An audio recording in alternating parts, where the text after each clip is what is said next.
What's up, everybody? Welcome back to another episode of Ben on Sports. Today is the normally scheduled Friday NASCAR weekly preview. And this time, since the first time, I think in 30 years, I think it was 1996, the last time NASCAR did this, it is a point race at North Wilkesboro Speedway in North Carolina, one of the classic racetracks. It's hosted the All-Star race the last 3 years. And now it's hosting a points race for the first time in a long time. And we're coming off of a new Atlanta configuration. Well, not new anymore, but we're coming off an exciting Atlanta race. So let's get into some storylines. Number one, Ryan Blaney continues to carry the banner for Ford. Ford has 2 wins this season, and they're both from Ryan Blaney. He's third in points still. He's been third in points for a long time.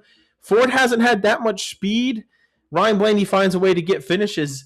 We may need to start talking about Ryan Blaney as the best overall all-around driver on the track. He's able to find speed at every type of track, even when his manufacturer and his team aren't showing speed this season. Blaney figures out a way on every track type.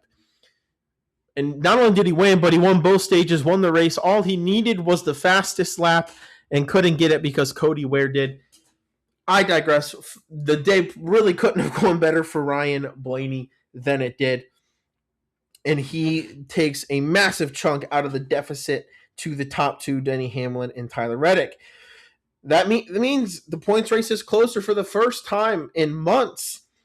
The top 3 drivers are within 100 points of each other. That has not been the case for a long time. It is now. 2 drivers make big mistakes. Bubba Wallace almost had an incredible day that could have put him maybe in the top 10. I think in the top 10, if not in the top 10, very close to it, and jumbled up those points even more. Goes below the line. It was the right call with the rule as written. I know what 23 fans are saying. I know what Bubba's saying, but he did advance his position. And if that's the way, and if they roll it the way the 23 fans want them to, you're going to see a lot of wrecks at Daytona from guys who go below the yellow line and don't advance their position, but all of a sudden they're 4 wide instead of 3 wide, and instead of being third in a lane, they're first in a lane, and so forth and so on. Larson makes a big mistake. He had a good day going, was up front for a while, seemed like he was struggling as the night went on, but was still in the contention for a top 10 late. And he just kind of, to me, it seems like he just clears himself high. He wasn't clear. Denny Hamlin, nothing really to do, nowhere really to go, kind of turns him. He goes down the track, comes back up the track. He gets Chase Briscoe, another championship contender, involved, who was having a good night. Lots of other cars involved. And Larson and Briscoe ended up getting the 2 worst ones. I don't know what Larson was doing on that move. I know these cars had been squirrely all night. Especially that the 5 of Larson looked like it was squirrely, but you still got to be smarter than that. I don't know why you just clear yourself up in the fashion that he did. At least that's what it looked like to me. And because of it, his day was worse than what it should have been, got with worse finishing position. And Chase Briscoe, another championship contender, got caught up in that wreck. I don't know what he was doing. I think he was trying to avoid it and got loose turning. I think if he hit the brakes, he might have been okay. There was nobody behind him, but who really knows in a quick situation like that. Briscoe was rebounding after a rough second stage and was in the top 10, got caught up in that. So Larson's mistake takes out 2 drivers, ruins a couple days. And that's why it's so frustrating. You know how much Larson has, but he's very good at self-spinning. He's very good at making mistakes that elite drivers shouldn't be making. It's easy for me to say I'm not in there going 180, 200 miles an hour within inches of other cars. You know, things are bound to happen, but it's still frustrating. It's not the same type of mistake Bubba Wallace made where it only hurt himself. Anyways, Shane Van Gisbergen with a solid day, picking up some points, running up front for a while, or near the front for a while. Shane Van Gisbergen continues to find success on ovals. I'm very interested to see if he finds success on these short tracks coming up. Carson Hocevar in the news again. He was up front. Great day for Hocevar at Atlanta. So I'm seeing some of the Hocevar fans mad that he didn't get pushed. You see the quotes he's talking about in the pre-race about how he feels about other drivers and when they get wrecked and the moves he makes and liking other drivers, all of this stuff with Carson Hocevar. listen, Carson Osfar, you do some dumb things. Some things aren't your fault. Some things are your fault. But if you're going to have that attitude, you can't be surprised when drivers act like you have an attitude on the track and race you harder than they do other guys, or they don't help you when you need help. I think there's an argument to be made when you're already known, and let's flash back to the last Atlanta race in February. He wrecked Christopher Bell, who had a chance to win that race, a guy who's still winless, for no reason, trying to plug a hole that was not existent. And everybody says, oh, it's good, hard racing. Hocevar fans are kind of being annoying. I'm glad that Hocevar is introducing people into the sport. It's a very good thing. There's a lot of positives Hocevar possesses. But we also need to be honest about things, and to do what he's done a couple times where he has just punted people or been overly aggressive, you can't be like that and then be a jerk about it when it comes up in conversation. Like, I don't care if a driver wants to say I'm going for the win or I was trying to fill a hole and it wasn't there, but there needs to be some type of like respect with your drivers. And to me, it's like Carson Hocevar doesn't race, in a way that is perceived as respectful to other drivers, then he's going to continue that disrespect off the track. That seems like a dangerous way to go. And, you talk about the end with Christopher Bell pushing Ryan Blaney instead of Hocevar. Well, first of all, if Hocevar doesn't get that far out in front coming to take the white flag, he wouldn't have been in that position, theoretically. But secondly, I don't think Christopher Bell intentionally did anything. I think Bell's just going where he thinks he has the best chance to win, because Bell at that point in the race was trying to win. And I think some people are blowing it out of proportion. But at the end of that race, like, let's say Christopher Bell did somehow, while going 185 miles an hour on the last lap of a race, had time to think about all of these variables. If the ultimate goal is to win the championship, does it not help Christopher Bell more to push Blaney, somebody that he's not going to catch on points through, over Hocevar, somebody that he could very well catch on points and get an advantage from? I think that makes sense at that baseline level. And, Christopher Bell does not strike me as a particularly petty person, but yeah, you know what? Even if, let's say he was, I think he is, it's fair to say, well, I'm going to help Blaney over Hocevar. Blaney's a respectful guy off the track. Blaney's a respectful guy on the track. It makes sense. And it's if you want to complain about it, you can. I do think Carson Hocevar has some learning to do. I don't have any hate towards him yet, but I can definitely understand why the people who are upset with him are upset with him. Moving on from Hocevar, Todd Gilliland staying put. He signs an extension with Front Row Motorsports. Front Row doesn't seem like they have the speed outside of Zane Smith that they've had in previous years. It seems like, I think it's really a Ford issue this year, but for a couple of years, it seemed like they were making inroads, and this season it doesn't seem like Ford has it, and it's been affecting Front Row. Look no further than Noah Gragson last race, but Front Row has some young drivers that have potential, and I think that they're willing to ride with them, Gilliland being one of them. Close cut line. The cut line has been closer, but Atlanta offered a chance to shake it up, and I think it's going to be very interesting. I'll talk about it when we look at the standings coming down these last couple weeks of the season. Even the championship race got closer, and I'm going to talk about this points race. How many guys on the cut line actually have a chance? Who can improve their position in the middle of the pack? Can Blaney or Reddick run down Hamlin? Can Blaney beat both of them after those two seem like they had pulled away from everybody? I'm very interested to see, and I think we'll get some answers this week. And night races, I know there's been a lot of complaining about Sunday night races. We had rain tonight, or on Sunday this week, and we have another Sunday night race. And I think I understand that Monday night there's work, but I also think Sunday night races, especially when it's not football season, gives NASCAR an opportunity to get more eyes. And I've seen some viewership ratings that might be suggesting the same thing, and that's very important.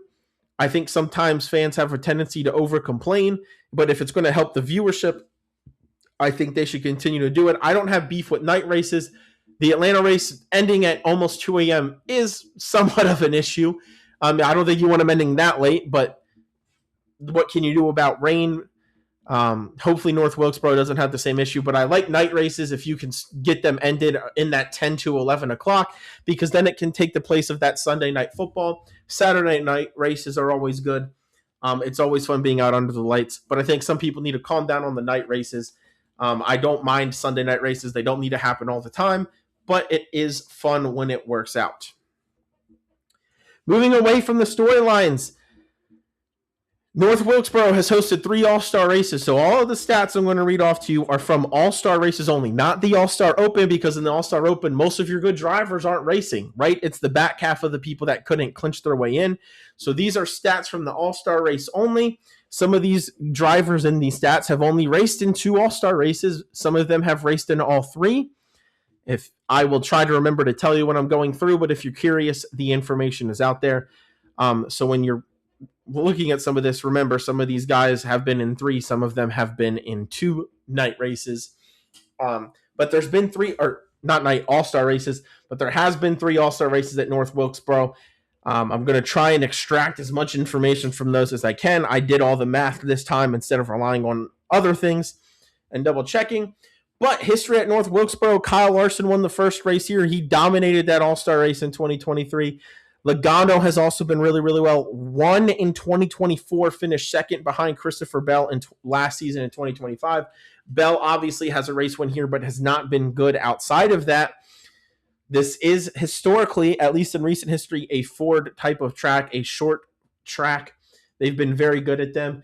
I think the end of this schedule could play well. The Iowas, the North Wilkesboros, I think should be a good thing for Ford if history continues to play out. So look out for Logano. But Larson, Logano, and Bell won the 3 all-star races at North Wilkesboro. The most top 5s. Nobody has finished in top 5 all 3 races, but 3 drivers have finished in the top 5 twice. Kyle Larson, Joey Logano, Chase Elliott. No Toyotas, so maybe this is finally the week that the Toyotas struggle on a non-drafting oval. Doubtful, because they seem to find it everywhere that else they have seen the struggle in the next gen era. But the history is not necessarily on the Toyota side. Yes, every manufacturer has a track win here, but Chevy and Ford seem like they have more drivers who do better. 9 drivers have 1 top 5, and that would be Christopher Bell, Denny Hamlin. So here come the Toyotas. Ross Chastain, Chase Briscoe. Fun fact, Chase Briscoe's top 5 was not in a Toyota. It was in a Ford in 2023 with Stuart Haas Racing. Blaney, Tyler Reddick, Bubba Wallace, Chris Buescher, and Alex Bowman all have 1 top 5. So some more Toyotas there. Most top 10s, 2 drivers have a top 10 every single time we've come here for the All-Star race. Chase Elliott being 1, Joey Logano being the other. 8 drivers have 2 top 10s. Kyle Larson, Ross Chastain, that's somebody in need of a big day. Chase Briscoe, who, as I said, has 1 with Chevy, or 1 with Toyota, 1 with Ford. Ryan Blaney, Tyler Reddick, Bubba Wallace, Chris Buescher, and rest in peace Kyle Busch, who was actually pretty darn good here in the All-Star races with Chevy in the RCR. Figured I would mention that. Obviously, it will be unfortunate not to have him there competing this week. And then there's 10 drivers tied at 1 top 10 in the All-Star race. Ty Gibbs, Daniel Suarez, William Byron, Denny Hamlin, Christopher Bell, Eric Jones, Michael McDowell, and Alex Bowman. So you can see, and best average finishes. Bubba Wallace only has 2 All-Star races, but he has an average finish of 4th in them, a 2nd, and a 6th. Joey Logano has an average finish of 4.3, including a 1st and a 2nd. Chase Elliott has an average finish of 6th. 5th, 8th, and 5th for him. Chase Briscoe at 6.5. He's another one of those guys with only 2 races here, but he finished 4th and 9th in them. And then Ross Chastain with an average finish of 7 has been in all 3 races, All-Star races at North Wilkesboro. And then there's a couple other drivers that are just outside of this group. Tyler Reddick has a 3rd, a 7th, and then a 14th for an average finish of 8th. Kyle Larson has an average finish of 8 with 1st, 4th, and 19th. And obviously that 19th was last year after he got in an accident, which hurt his finishing position, but he was fast before that. Denny Hamlin, a 13th, a 2nd, and a 12th. So we'll see if Denny Hamlin gets going. And then Ryan Blaney, we know Ford's like this type of track. He has a 6th and a 5th, and then a 16th as well. So some other drivers to look out for with average finishes in those all-star races, which remember are not full field events. So I looked at all this stuff. I looked at who led laps, whose average finishing position is hurt by wrecks, which would be drivers like Kyle Larson and William Byron, and even Daniel Suarez has had some good speed here. Took stage finishes, or I did even look at all the All-Star Open when considering this next portion. My favorites to win North Wilkesboro, my favorite Team Penske. They won last week. Team Penske, Logano and Cindric especially could use some good point days being on that cut line, a part of that battle. Blaney's trying to go catch Hamlin and Reddick. Team Penske needs a good day. They historically in the next gen era, they've loved this type of track. Logano has been arguably the best driver in these all-star races at North Wilkesboro. Him and Chase Elliott are neck and neck. I think Team Penske brings the speed. Joe Gibbs Racing has a win here on the all-star race. Briscoe performed well there. Hamlin has performed well there. Gibbs has a top 10 finish there. Joe Gibbs has been fast all year. They're usually pretty good on the short tracks. I think they bring some speed. Hendrick Motorsports. Kyle Larson has the one here. Chase Elliott's been one of the two best drivers here. Those two alone should be very good. Bowman has a top 5 here, et cetera, et cetera. And you know William Byron is still thirsty for that first win. His last win came on a short track, not too similar to North Wilkesboro, but it was a short track. Hendrick is usually good at them. They should bring some speed this week. I feel disrespectful putting 23XI at 4th. Reddick has been so good here. Bubba Wallace has an average finishing position of 4 in the All-Star races. I wanted to put 23XI higher, and I probably will regret that I didn't, but for now, I'm putting them 4. 23XI still has a little bit of history, in my opinion, to overcome on terms of their inconsistency on short tracks. I think has been their biggest knock in the next-gen era. Maybe North Wilkesboro will continue to put that to bed. And then Spire Motorsports, Hocevar was very, very good all-star weekend last year. Drove all the way up to 10th after going through the All-Star Open and getting a bad starting position. Hocevar has been very good with Spire Motorsports the last 2 years on short tracks. McDowell has a good finish here. Suarez has looked good in the All-Star races here. I think Spire Motorsports should have another fast race that maybe not everybody is expecting. Individual driver rankings. Ryan Blaney, I think, is the favorite. He's hot. He has the momentum. He loves this type of track. He's so good on short tracks. I think Blaney continues the hot streak. Denny Hamlin, maybe not the amazing results at North Wilkesboro you'd think for a short track, but I think he's going to have – it's a points race. I think he's going to be dialed in. He's usually good at short tracks. That's what he started on. I think he finds it this week. Chase Elliott's been very good at North Wilkesboro. He's been very good this year. He's very good on short tracks. Give me Chase Elliott. Christopher Bell, number 4, won the last race here. He's been so fast over the summer. Lots of second-place finishes this year. This is going to be a track Bell's going to be looking to finally get it done and have a good points day. Larson's been, as many of the Hendrick cars, has been brought more and more consistent speed. Larson needs to make up for the wreck that hurt his finish last week. I think he does it this week. Reddick would normally be higher on my list, but again, they've been much better this year. I'm still waiting to see how they look on these 3/4 of a mile tracks like Richmond, like North Wilkesboro, or the short tracks where they're less than a mile but more than a half mile, right? The non-Martinsville, non-Bristol short tracks. How does 23XI, can they finally get consistent on those? For that reason, I have Reddick at 6, but I do expect him to be in the top 10 all day. Joey Logano probably deserves to be higher with his average finish. He has a win. He has an additional second-place finish.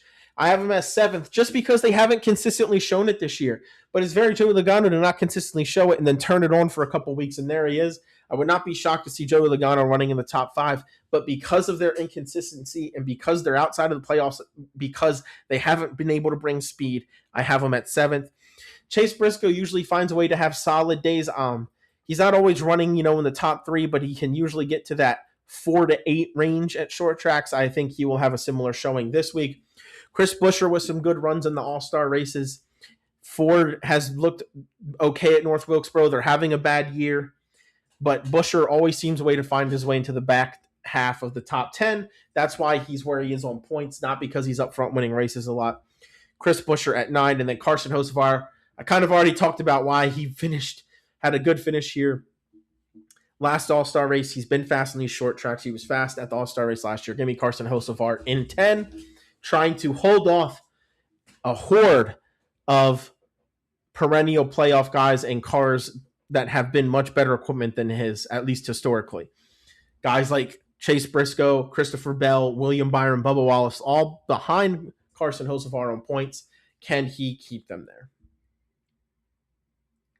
Speaking of the points, Denny Hamlin and Tyler Reddick are still 1-2 at 791 and 767. That is a 24-point gap. Ryan Blaney has joined the 700-point club and is now only 65 back of Denny Hamlin and 41 back of Reddick.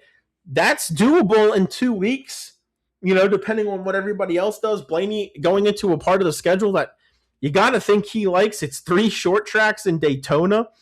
The Daytona summer race he's the defending race winner at. So 4 races I think Blaney really likes. And after a dominant points week points day on Sunday, Blaney really has the opportunity to catch up with these guys. This race at the top, Blaney another good week, and it might be time to turn him yellow and put him into this top tier championship contender group. One more good week, and I think I will, but for right now, he's still orange with that next tier, that tier 1B or second tier championship contenders. Ty Gibbs led some laps, looked pretty good. He stays in 4th at 665 points. He's 61 back of Blaney.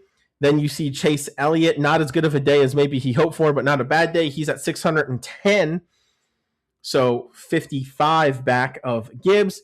Kyle Larson, 16 back of Elliott. Larson at 594, the first guy in the points not over 600. Then you get to Mr. Consistency, Chris Buescher at 568, a gap of 26 from Larson.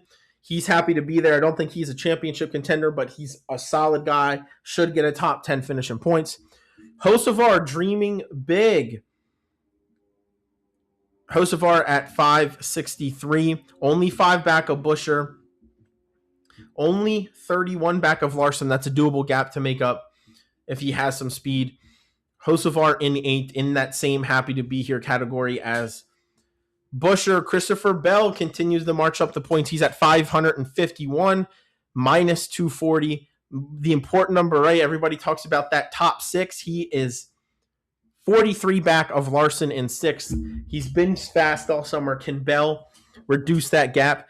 Chase Briscoe was on pace. He got stage points in stage 1, was on new tires in the top 10 when he wrecked out, and awful points day for him. Otherwise, he could be right behind Larson on points and really kind of separating himself from this group. Even if he just finishes 10th, you think that's 20, 30 more points, and he's right with Buescher and Hocevar, maybe ahead of them.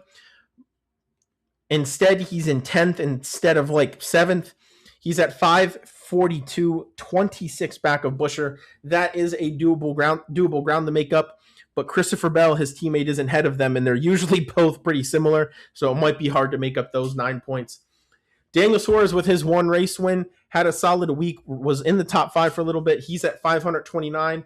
Again, not a true championship contender, in my opinion, but hanging around with some pretty big names. He makes a sandwich. Christopher Bell and Chase Briscoe in front of him, William Byron, Bubba Wallace behind him. All 4 of those guys can be championship contenders, but they have to get to that top 6, top 7, in my opinion, to do it.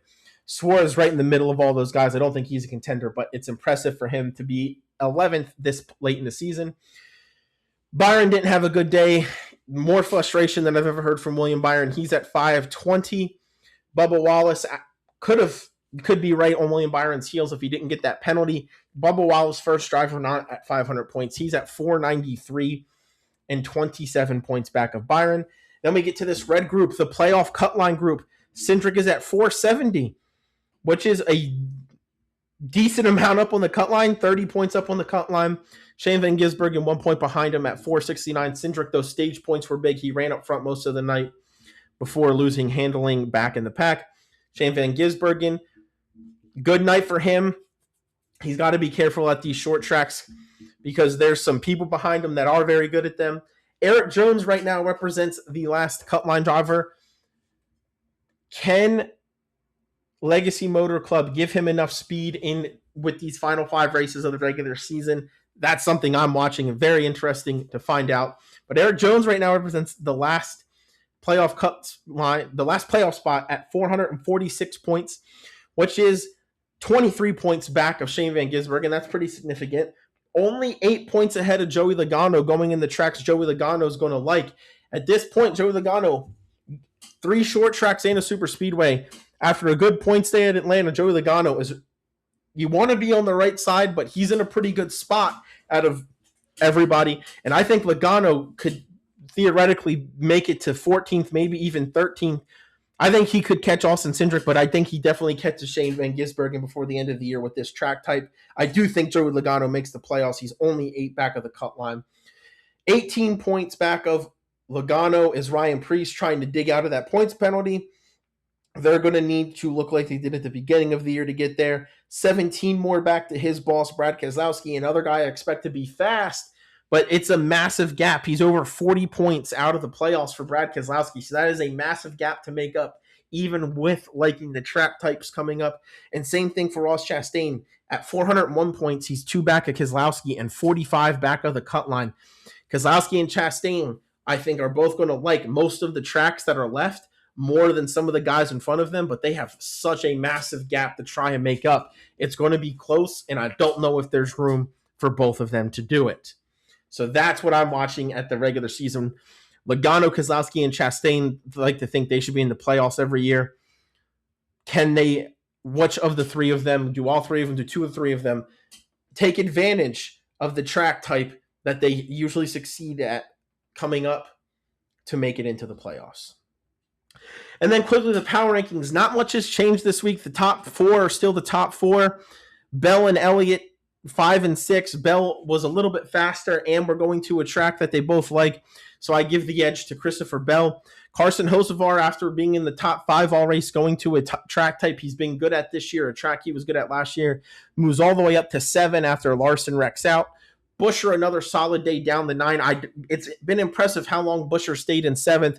I don't think he's the 7th best car. I don't even think he's a top 10 best car, but their consistency has kept them there. Eventually, I think they drop out. Briscoe could be in 7th or 8th when you think about he won 2 weeks ago, but that wreck preventing him from getting a top 10 drops him to 10th. Suarez in 11th, Byron in 12th. He would have been passed by Wallace if Bubba Wallace didn't get that penalty and lost 20, 30-something points. Bubba Wallace in 13th. Cindric with a great day. He's very close to Bubba Wallace. Cindric trying to move to 13 in points. Bubba Wallace did have speed, though. Bubba is more consistent than Cindric, so Cindric not passing Bubba yet. Shane Van Gisbergen holding steady in 15. Eric Jones holding steady at 16. Logano is still in 17th. Preece still in 18th. None of those guys changed from last week. This week, though, I expect a lot to happen on a track that hasn't had a points race in 3 decades. Ross Chastain did have a good day, so he's up into 19 going to a track he has good numbers at.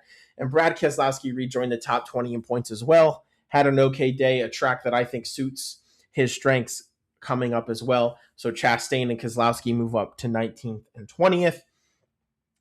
Let me know who your favorites are to win. Let me know your power rankings in the comments below. That's all I have for you guys today. Plenty of sports, so make sure you find a couch and watch some. Like, comment, and subscribe. Take care of yourself. Take care of your family. It's a crazy world out there. Peace out.